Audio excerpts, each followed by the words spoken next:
Suprabhat. Good morning, dear students.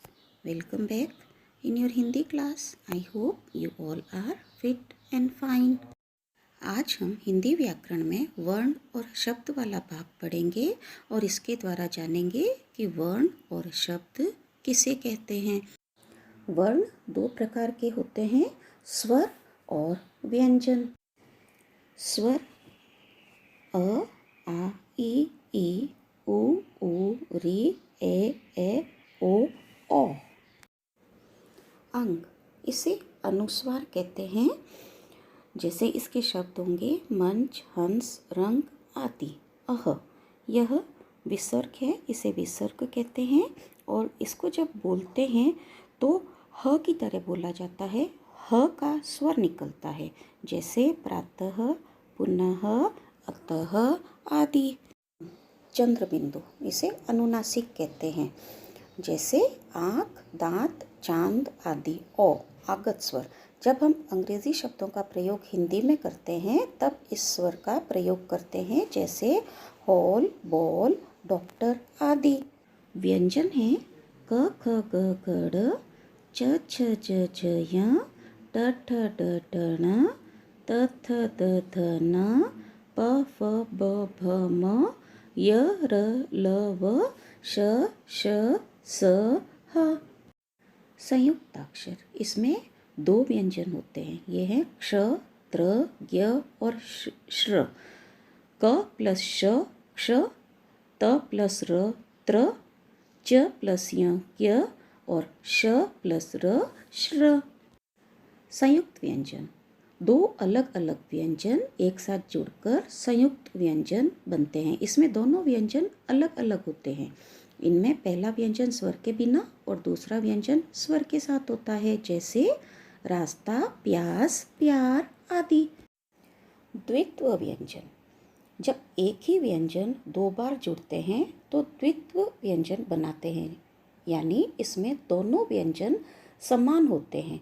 इनमें भी पहला व्यंजन स्वर के बिना और दूसरा व्यंजन स्वर के साथ आता है, जैसे बच्चा, चम्मच, सम्मान आदि। अब र के अलग अलग रूप जानते हैं। र, इसमें देखिए ये पूरा र है, रात, दुलार। इसमें लाइन लगती है, व्यंजन के नीचे लाइन लगती है, जैसे हम प्रश्न लिखते हैं, क्रम, प्रेम आदि। र, इसमें र व्यंजन के ऊपर लगता है, जैसे धर्म, वर्ष, कर्म आदि। इसमें र व्यंजन के नीचे लगता है, जैसे ट्रक, ड्रामा, ड्रम आदि। मात्राएं, प्रत्येक स्वर का एक निश्चित चिन्ह होता है जो मात्रा कहलाता है। मतलब स्वर ज्यों के त्यों व्यंजन के साथ नहीं जुड़ते हैं, उनका एक निश्चित चिन्ह होता है जो व्यंजन के साथ लिखा जाता है। शब्द, शब्द वर्णों का ऐसा समूह होता है जिसका कोई अर्थ हो, यानी जब मतलब समझ में आता है उसे ही हम शब्द कहते हैं। उदाहरण के तौर पर लकम, तो हमें इसका कोई अर्थ समझ में नहीं आया तो ये शब्द नहीं होगा। और अगर हम कहते हैं कलम, तो इसका अर्थ हमें समझ में आ रहा है तो यह एक शब्द होगा। वर्ण विच्छेद, किसी शब्द के वर्णों को अलग अलग करना वर्ण विच्छेद कहलाता है। जैसे फूल, फ में बड़ी ऊ की मात्रा और ल पूरा, तो जब हम इसका विच्छेद करेंगे तो होगा आधा फ प्लस बड़ी ऊ की मात्रा प्लस आधा ल प्लस अ। पत्ता, आधा प प्लस अ प्लस त प्लस त प्लस आ। इसमें दो त हैं, एक त आधा है और दूसरे त में आ की मात्रा है, तो किसी शब्द के वर्णों को अलग करना वर्ण विच्छेद कहलाता है। तो चिल्ड्रन, हमने इसमें यह जाना कि लिखी गई ध्वनियाँ वर्ण कहलाती हैं।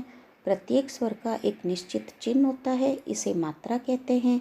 दो अलग अलग व्यंजन जुड़कर संयुक्त व्यंजन बनाते हैं और एक ही व्यंजन दो बार जुड़कर द्वित्व व्यंजन बनाते हैं। वर्णों को मिलाकर शब्द बनते हैं और वर्ण विच्छेद में शब्द में आए वर्णों को अलग अलग करके लिखा जाता है। आई होप आपको ये पाठ अच्छे से समझ में आया होगा। Thank you.